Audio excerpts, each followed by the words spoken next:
मीर नूरानी जॉन डिसूजा की गोद में पड़े कोहिनूर की तरफ उछला, जबकि मैं फिसलती हुई खटिया के नीचे जा पहुंची। ध्यान रहे कि क्योंकि वहाँ एक हम बड़े से कैंप में थे जहाँ खटियाएँ बिछी हुई थी, अच्छे खस जिसे हम दूसरे शब्दों में चारपाई भी कहा जाता है। मैंने रिवॉल्वर के साथ एक हरकत की और 2 पल बाद बाहर ना आ निकली। मीर नूरानी कोहिनूर संग बाहर भागने की तैयारी में था कि हैंड्स अप, मैंने उसकी पीठ पर रिवॉल्वर तान दी। मीर आलम कोहिनूर सहित दोनों हाथ खड़े कर गया। घूम जाओ अब, मैं रिवॉल्वर ताने गुर्राई, चाहो तो सीधा भाग भी सकते हो। मुमकिन है हिंदुस्तानी गोली कमज़ोर हो और तुम्हारी पीठ मजबूत, शायद मौत तुम्हारी तरफ आए ही ना।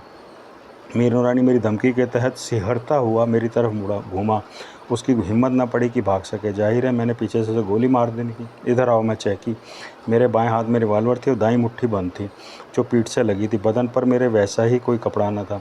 क्या चाहती हो? मीर नूरानी मुझे शर्म से घूरता हुआ बोला। एक गेम खेलते हैं, मैं चहकी। तुम्हारे पास कोहिनूर है, मेरे पास रिवॉल्वर है। चाहो तो दोनों चीज़ें आपस में बदल लेते हैं, या फिर अपने अपने हाथ की चीज़ें एक दूसरे पर आजमाते हैं। तुम जीते तो तुम कोहिनूर ले जाना, मैं जीती तो मैं कोहिनूर ले जाऊंगी। रिवॉल्वर तुम्हारे हाथ में है ना, इसलिए इतना चहक रही हूँ।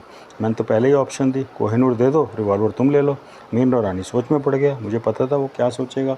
उसने पहले रिवॉल्वर मुझसे लेना था, मेरे सीनों में गोलियां दागनी थी, फिर मेरे हाथों से कोहिनूर लेकर निकल जाना था। उसके लिए ज़्यादा अच्छी ऑप्शन थी। क्या हुआ, इतने ऊत तो तुम दिखते नहीं। सीधी सादी शर्त है, मैं बोली। ठीक है, रिवॉल्वर मुझे दो। ठीक है, रिवॉल्वर मुझे दो।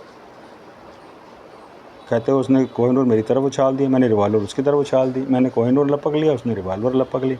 अब तुम जा सकते हो। कोहिनूर तब लपकती मैं अपने कपड़ों की तरफ लपकी।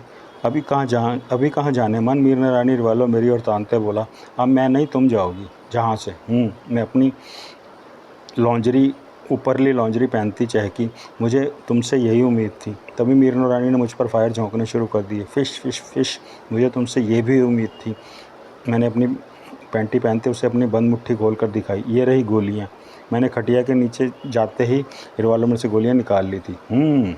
वो मीर नूरानी रिवॉल्वर का कुंदा हथेली में लेता मेरी तरफ लपका। अब तुम मुझसे बचकर नहीं जा सकती। मैं अदा से पैंटी अपनी जांघों से ऊपर की तरफ चढ़ाती चली गई।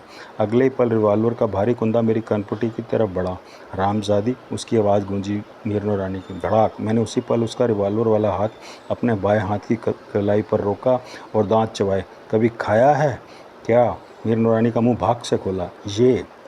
मैंने उसे दायां हाथ गुस्से से दिखाया। थप्पड़ हिंदुस्तानी। धड़ाक। फिर लगाया। अगले पल उसके गाल पर खून का पसीना उभरा और वो आंखें फैलाता मेरे बाएं पहलू में गिरता चला गया। उसकी पुतलियां खुली पड़ी थी, आंखों में जमाने भर की हैरत थी। उसे मौत के आखिरी लम्हों में भी पता न चला था कि वो किस वजह से मर रहा है। फिर मैंने अपने तमाम कपड़े पहने और कोहिनूर संभालती वहाँ से निकल ली। मीर नूरानी 10 करोड़ डॉलर के नोटों से भरा सूटकेस भी उठा लाया था। निकलने से पहले मैंने वह सूटकेस भी उठा लिया था और तीनों गोलियां खाली रिवॉल्वर में भर ली थी और रिवॉल्वर स्टॉकिंग्स में फंसा लिया था।